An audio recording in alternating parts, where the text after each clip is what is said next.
Bonjour à tous et bienvenue dans ce webinaire dédié à l'activité physique adaptée.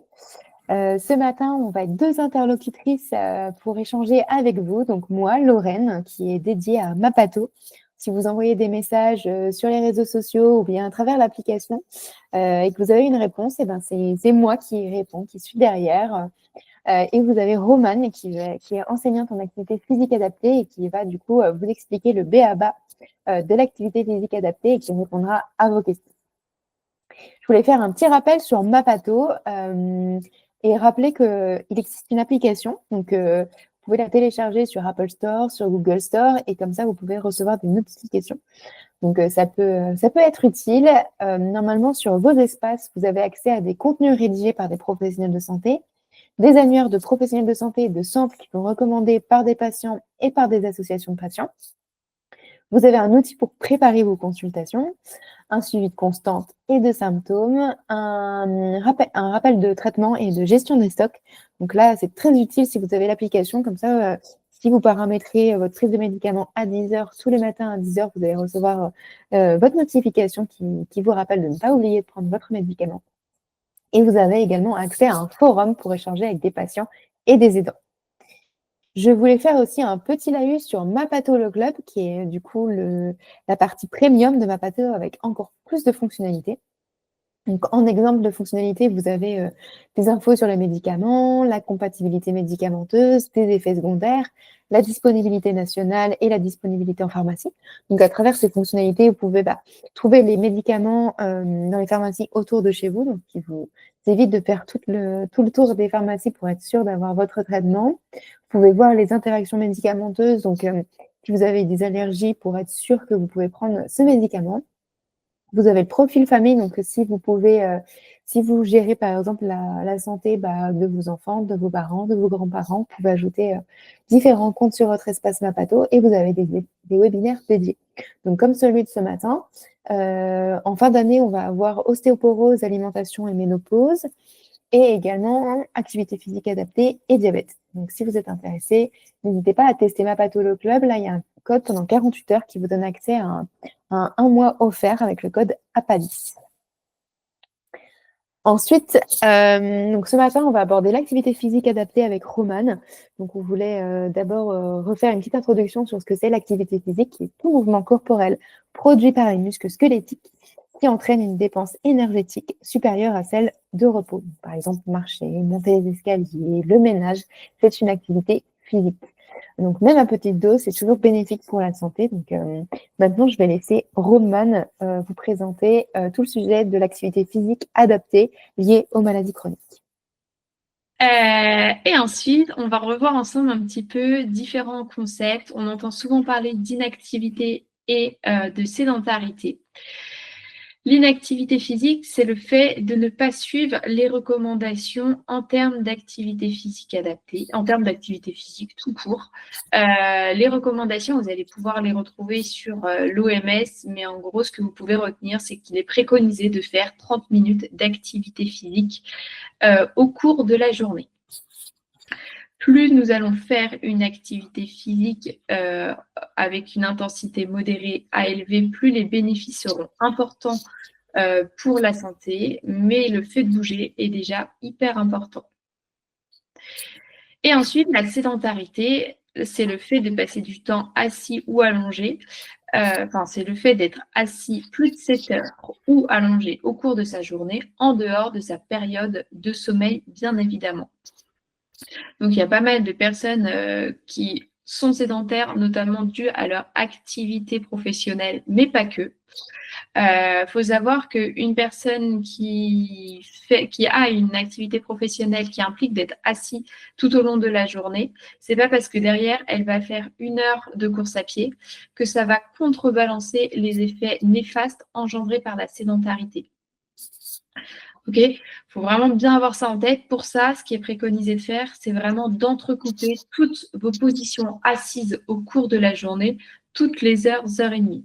Même si ce n'est pas grand-chose, vous allez monter juste un étage, aller imprimer vos papiers dans le bureau d'à côté, ou alors aller chercher un café, ou un verre d'eau, ce que vous voulez, un peu plus loin, ça participe, le fait de couper cette position prolongée qui est très dangereuse pour votre santé, parce qu'actuellement, c'est considéré comme le 4e facteur de risque pour les maladies non transmissibles. OK? Et tu vas pouvoir enchaîner. Ouais. Merci.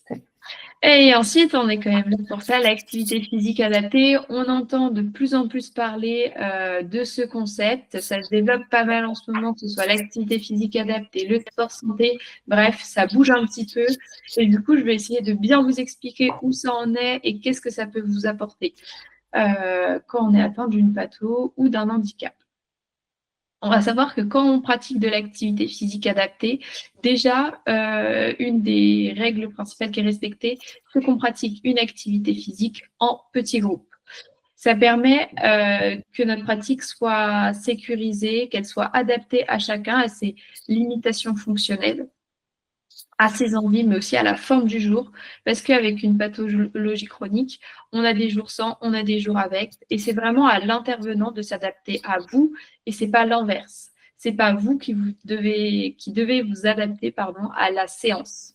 Ça, c'est vraiment à avoir en tête, et il faut pas avoir peur de dire à la séance, enfin au cours d'une séance, bah non, Romane, je te rappelle, je suis pas capable de faire ça, ou là aujourd'hui non, mon épaule elle me fait trop mal, j'ai pas, voilà, je le sens pas, on le fait pas. Ok, on est dans de la pas, c'est normal. On est en petit groupe, c'est pour que voilà, on ait le temps en tant qu'encadrant de s'adapter à vous. Faut vraiment voilà se sortir un peu des préjugés qu'on peut avoir sur certaines activités. On voit que toutes les activités, elles se déclinent pas mal. On voit du basket santé, du hand santé, du foot santé. C'est pas parce que avant vous faisiez du foot ou une autre activité que vous avez des choses en tête. On s'éloigne. Avant, c'était avant. Maintenant, on voit comment on peut adapter, comment on peut utiliser cette activité comme support pour travailler, pour améliorer notre santé. C'est ça. C'est vraiment que chaque activité, c'est un support pour la séance. Derrière, notre objectif en tant qu'intervenant, ça va être de travailler vos différentes capacités physiques, que ce soit votre force, votre capacité cardio-respiratoire, votre souplesse, votre équilibre, etc., etc. Peu importe ce que vous faites, notre objectif, en gros, c'est d'améliorer votre condition physique. Ce qu'on souhaite aussi, c'est vous sensibiliser au fait du fait que bouger peut réduire et réduit la douleur au quotidien. Généralement, au début des prises en charge, on peut avoir des patients dire ah ben non mais Romain, je suis pas capable de faire ça, j'ai mal, ça va pas le faire. Je lui dis ok, ben on y va étape par étape, on est dans de la part, on y va vraiment de façon douce et progressive. Mais et quand vous avez une douleur, de l'arthrose par exemple ou autre, il faut essayer de bouger. Plus on va mettre l'articulation en mouvement, moins elle va être douloureuse. Il faut tolérer que ça tire au début, que ce ne soit pas une sensation très très agréable, mais que derrière ça n'engendre pas une grosse douleur. Il faut qu'on continue à bien bouger.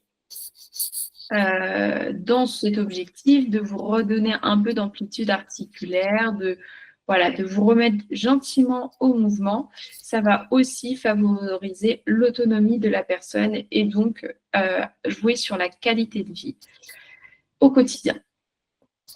Et c'était souvent que j'ai des patients qui n'étaient pas sportifs, qui ne faisaient pas de sport avant, et là, le diagnostic tombe, vous êtes atteint d'une certaine pathologie, et les médecins vous disent, bah allez, là, il est important de bouger, il faut s'y mettre, c'est hyper important, et du coup, j'ai plein de personnes allées à 50, 60 ans qui se mettent pour la première fois dans une activité physique, et il n'y a aucun souci. Voilà, on est vraiment là pour vous accompagner, même si c'est votre début en pratique. Mais dans des petits groupes, ça permet quand même d'instaurer un climat de confiance. Vous verrez que généralement, dans les groupes, c'est des ambiances, en tout cas moi où j'interviens, j'ai jamais eu de soucis. C'est vraiment des ambiances hyper chouettes. On est loin des idées de performance. On est plus dans de la solidarité. Tous ensemble, on s'accompagne, on se dit, on s'encourage à aller vers le plus, quoi, le positif. Tu veux que je passe, Roman? Ouais. Ouais. Donc, l'activité physique adaptée, ce que je vous disais, on accompagne les patients atteints de pathologies chroniques. Il me semble que la liste, elle est autour d'une trentaine. Je crois que c'est Lorraine qui pourrait, je dis pas, ouais, hein, c'est ça. On pourra vous envoyer justement la Ouais, liste en même temps que le support après le webinaire. parfait. Il me semble qu'actuellement, on a 30 pathologies environ chroniques. Et l'APA, elle s'adresse aussi aux personnes qui souffrent d'handicap mental, mais aussi physique. Ok, on reste sur ce panel de personnes. C'est souvent des personnes qui souffrent du coup de douleurs chroniques et de troubles musculo-squelettiques. Et on a aussi pas mal de personnes qui sont en vieillissement et du coup qui souhaitent préserver leur autonomie le plus longtemps possible. On sait qu'avec l'avance en âge, on a tendance à subir une fonte musculaire. L'objectif d'avoir une activité physique, c'est d'essayer de freiner au maximum cette diminution ou du moins maintenir le plus longtemps possible. À partir d'un certain âge, on ne va plus pouvoir gagner en masse musculaire, mais c'est absolument de freiner cette diminution qui va être importante. Et tu vas pouvoir changer. Merci. Donc, c'est comme je disais au début, l'activité physique, on pratique soit de façon individuelle ou alors en groupe. En individuel, nous sommes, en tant qu'enseignants APA, reconnus comme service à la personne, ce qui vous permet aussi de bénéficier d'un avantage, d'une déduction au niveau des impôts à hauteur de 50%. À voir avec tous les enseignements. Vous pouvez poser la question, mais la grande majorité, maintenant, on est reconnu quand même comme service à la personne.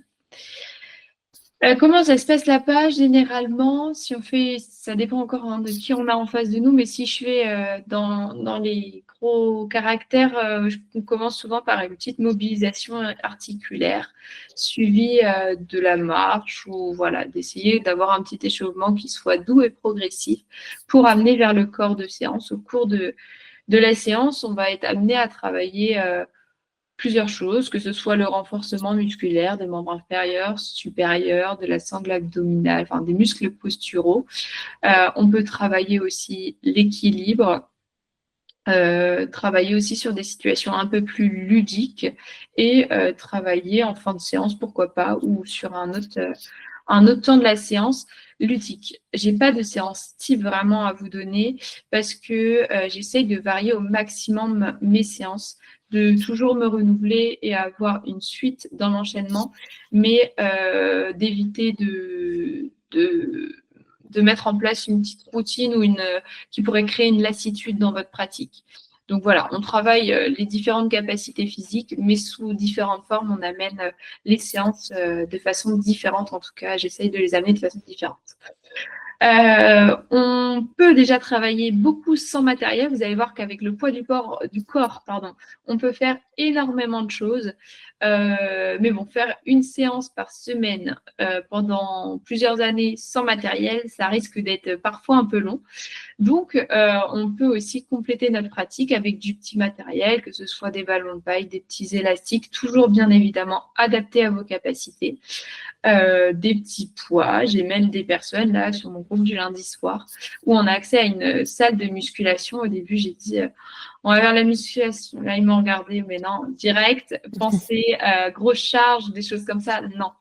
On y va progressivement, on donne confiance, même des fois on monte sur la machine sans charge et rien qu'avec le poids de la machine, ça bosse, ça travaille et c'est très bien. Et du coup, progressivement, on essaye d'ajouter, si on peut, un petit peu de charge. Voilà, pour revenir un peu à ce que je disais tout à l'heure, plus on va augmenter l'intensité, plus on aura de bénéfices aussi pour sa santé, de ne pas rester toujours dans la même zone. À un moment, on évolue dans le bon sens, donc on peut se permettre d'augmenter les charges. Et les séances, elles sont généralement encadrées par des enseignants APA. C'est important aussi d'avoir un bon accompagnement d'un point de vue professionnel. Ce que je vous disais, ça se développe pas mal. Attention quand même à la qualification des encadrants. Je me permets de faire un petit rappel quand même. Ça dépend de votre pathologie. Si vous êtes juste sédentaire avec une condition physique qui n'est pas très bonne, mais que c'est un sport, c'est encadré par un éduc sportif, vous n'avez pas de grosses pathos, bah, pourquoi pas. Par contre, si vous avez un peu plus de limitations fonctionnelles, avec une pathologie chronique un peu plus lourde, faites attention, regardez bien la qualification de l'encadrant. Un enseignant à part, on accorde quand même pas mal de pathologies, pas mal de choses en cours. On fait quand même 3 à 5 ans d'études. Bah, on a le temps de parler de plusieurs sujets, de plusieurs choses quand même, contrairement aux nouvelles formations qui sortent un peu par les fédés, là, de 30-40 heures, on a le temps d'aborder un peu moins de choses. Voilà. Et tu vas pouvoir changer. Ouais. Merci. Et ensuite, on arrive avec le kiné. On nous dit souvent, moi j'explique mon métier, ah bah t'es kiné, bah non. Non, non. Le kiné reste très complémentaire à l'APA, mais ce sont bien deux métiers distincts. Déjà, les actes du kinésithérapeute sont remboursés par la sécurité sociale, chose qui n'est pas vraie en activité physique adaptée. Le kiné va vraiment avoir un travail en rééducation sur une période limitée pour traiter ou rééduquer une zone précise. Tandis que l'enseignant APA ou l'APA, lui, va plus travailler sur un accompagnement à long terme, plus pour redonner confiance, remettre en mouvement. Je pense que pas mal de patients, la grande majorité des patients que j'accompagne ont à la fois un accompagnement en kiné et en APA. C'est pas pour autant qu'on se marche sur les pieds, on essaye de se coordonner. Soit ça se passe bien avec le kiné, avec le professionnel, on essaye de s'échanger, de mettre en place une prise en charge qui va être organisée et efficace pour le patient. Ou alors, si c'est un peu plus difficile de communiquer directement entre professionnels, et ben, on a le patient qui va être l'intermédiaire entre nous deux et qui va nous dire, bah voilà, j'ai fait ça avec le kiné, est-ce que, il nous dit, et nous, en tant qu'APA, on peut s'adapter et inversement, dire, bah, on a fait ça, on n'a pas cette semaine, donc ça peut laisser aussi le temps au kiné de travailler sur autre chose, d'utiliser d'autres méthodes. Le kiné travaille de plus en plus, soigne de plus en plus avec le mouvement. Si vous lui dites que vous faites de l'APA, je ne sais pas, 2 séances, 3 séances par semaine, peut-être que aussi lui il pourra changer sa prise en charge et travailler avec d'autres méthodes. Donc l'un et l'autre sont vraiment très complémentaires. Voilà. On va dire qu'on est en début de pratique en activité physique adaptée. Et puis, quand on demande de faire un peu, par exemple, de flexion, ça peut tirer un petit peu au niveau des genoux si ça fait longtemps qu'on n'a pas bougé. On tolère que ça tire, on ne tolère pas que ça fasse mal. On essaye de bien travailler sur cette distinction, même si la frontière peut être assez proche dans certains cas. On est là pour quand même soulager, faire du bien et pas engendrer des douleurs assez importantes par la suite. Il se peut que sur les premières séances, le temps qu'on apprenne à se connaître, ça engendre un peu de courbatures ou des petites douleurs, mais c'est vraiment important de garder une bonne communication avec son intervenant pour bien refaire des retours et que nous, derrière, on puisse adapter au mieux nos séances à vous. Est-ce que vous m'entendez toujours? Oui. Oui, okay, parce que j'ai l'écran et j'avais peur que ça bug. C'est bon. Voilà.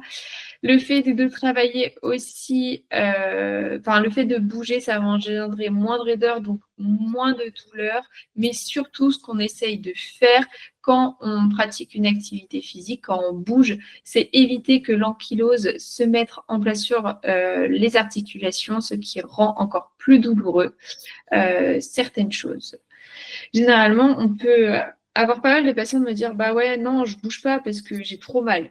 Moins vous allez bouger, plus vous allez avoir de douleurs, plus des douleurs, moins je bouge, etc., etc. Et c'est ce qu'on appelle la spirale du déconditionnement. Okay, cette spirale, il faut essayer de la rompre au plus vite, même si vous faites pas, vous dites, oh bah j'ai fait que ça, c'est pas grand chose. Bah non, c'est toujours ça de prix. Petite dose par petite dose, et au fait, ça plus ça plus ça, et c'est déjà très bien. L'idée aussi qu'on peut avoir, c'est de dire, bon, bah, le médecin, il m'a dit qu'il fallait que je bouge. Ok, bah, je l'écoute. Je fais 1 heure de marche le lundi. Et après, bah, c'est bon, ma corvée, elle est faite pour la semaine. J'en parle plus jusqu'à lundi d'après. Non, faites plutôt 10 minutes par 10 minutes, mais soyez vraiment régulier dans votre pratique. C'est la régularité qui va vous apporter des effets positifs, des bénéfices pour votre santé. OK? Ça, c'est vraiment très, très important de bien entrecouper votre pratique, d'être le plus régulier au long de votre semaine. Voilà. Et ensuite, dire, ah bah ouais, moi j'ai une patho, je me sens extrêmement fatiguée, je peux pas bouger, je peux pas faire. Là, Romaine, tu fais une séance d'1 heure, mais là, je vais pas être capable. Bah, c'est pas grave. Ok, vous êtes fatigué, il y a des pathos qui entraînent quand même une grosse fatigue. Et bah, si vous n'êtes pas capable de faire 1 heure, aucun souci, on est toujours dans le cadre de l'APA. Même si au début, vous venez qu'une demi-heure, il n'y a aucun souci. Progressivement, on essaiera d'augmenter, mais voilà, vous êtes capable de ça au début, il n'y a aucun souci. Ensuite, il faut bien différencier la fatigue pathologique qui est engendrée par les traitements, par la maladie, qui est assez lourde et un peu handicapante au quotidien. Et puis, on a beau dormir, faire des siestes, ça ne change pas, on est toujours autant fatigué suite à la sieste. Quand on pratique une activité physique, actuellement, c'est le seul traitement non médicamenteux, mais le seul traitement qui agit sur la fatigue. Il se peut qu'on ait une petite fatigue suite à la séance, on se dit bah ouais là j'ai bien bossé, je suis un peu cassée. Et derrière, vous subirez un regain d'énergie. Vous allez avoir de l'énergie pour faire plein d'autres choses après. Peut-être pas dès le début, un peu de patience, le temps que ça se mette en place. Mais normalement, vous aurez un regain d'énergie au cours de la journée ou sur les journées suivantes. Et ça, c'est possible parce que le fait de bouger, bah, ça va faciliter la circulation sanguine. Mais on va venir aussi, le fait de bouger, va travailler les muscles et le cœur. Et ça va faciliter aussi tout ce que vous allez pouvoir faire au quotidien. On est vraiment sur du réentraînement à l'effort. Promener mon chien, ça me demande quand même pas mal d'efforts. Je suis vite essoufflée. Waouh, il y a une petite côte pour rentrer chez moi et celle-ci, elle me fatigue bien. Et le fait de bouger, de faire régulièrement, vous allez voir que progressivement, on va reculer ce petit seuil de fatigabilité et ça va vous faciliter votre quotidien. Et ensuite, le fait de bouger, ça va jouer sur la qualité, mais aussi sur la durée de votre sommeil. Et ça, c'est hyper important. Ensuite, ce que j'avais en tête, c'est les personnes, ok, on leur a dit de bouger, elles sont à fond, elles sont motivées, on va tout donner, et des fois peut-être un peu trop. Ok, votre corps, il va passer à je fais rien à 5 séances par semaine. Allez-y progressivement pour vraiment prendre le temps, prendre l'habitude aussi d'y aller et de laisser votre corps s'habituer gentiment à se remettre en mouvement, de ne pas être trop brusque dans votre reprise d'activité. Ça va, je n'ai pas trouvé, j'ai l'impression de parler.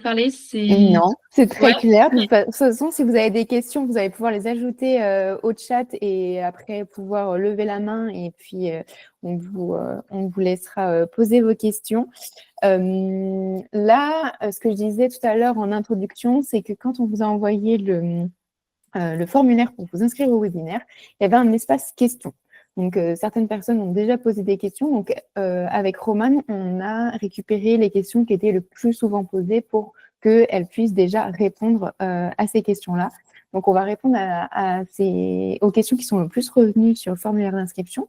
Et ensuite, on pourra prendre les questions qui sont dans le chat pour y répondre. Donc voilà, la première question qui était posée, c'était comment se muscler sans s'épuiser et se faire mal. Alors, ça fait une bonne transition avec ce que j'étais en train de me dire. Exactement. C'était vraiment d'y aller de façon progressive. Vous pouvez avoir des objectifs, de se dire, bon, allez, hop, on se motive. Moi, mon objectif, c'est de réussir à faire 3 km de marche sans m'arrêter. OK? Donc ça va être votre objectif vraiment final. Mais pour arriver à cet objectif final, essayez de décomposer que ce soit, vous fixez des petits objectifs ou avec votre encadrant, de décomposer avec des petits paliers pour venir chercher votre objectif final, mais de ne pas monter direct. Allez, hop, bon, mon objectif, c'est 3 km, ben, je fonce, j'y vais directement. Non, prenez votre temps, allez-y gentiment, et vous allez voir que tout va bien se passer. Et puis si un jour, voilà, c'est un jour sans, qu'il y a vraiment trop de douleur ou trop de choses, enfin trop de contexte, de bien verbaliser, de communiquer avec votre encadrant pour faire une séance un peu plus douce. Mais n'hésitez pas aussi à nous dire quand ça va et qu'on peut se permettre de faire une séance avec une intensité un peu plus élevée que d'habitude. Super. Et ensuite, comment se muscler c'est aussi d'alterner. On peut faire les exercices de type de renforcement musculaire, mais aussi d'endurance. Par exemple, le vélo, où là, ça va être un sport un peu plus porté. On va venir renforcer les muscles tout en soulageant aussi les articulations. Et ça me fait penser aussi un peu à la natation. C'est vraiment les deux sports qui soulagent les articulations et en limite quand même le fait de se faire mal. Et voilà, ouais, de courte durée régulière, c'est ça. Est-ce que j'ai à peu près répondu à cette question, Lorraine? Oui, très bien. Je vois qu'il y Ok. a des mains qui se lèvent. On va les prendre juste après les petites questions qui sont venues au global. Hop. Alors, la question suivante, c'était comment reprendre une activité en douceur? Et ben, comment on reprend? On sait que pratiquer une activité physique encadrée et supervisée, c'est pas moi qui le dis, c'est la littérature scientifique, ça amène des résultats qui vont être nettement supérieurs à une pratique individuelle sans encadrant. Mais pour autant, vous pouvez commencer par faire des petites activités, des petits exercices simples qui vont vous remettre gentiment en mouvement, de ne pas vous épuiser non plus, de courte durée et, de rester dans de ne pas être trop exigeant avec vous-même. Voilà, d'y aller vraiment gentiment, de reprendre confiance en vos capacités physiques. Et si vous vous sentez capable, après, c'est de vous diriger vers une asso ou vers un enseignant APA qui pourra vous accompagner au mieux vers une reprise en douceur. Vraiment favoriser les séances d'APA plutôt que les séances de sport de droit commun, en tout cas si c'est une reprise en douceur. Super.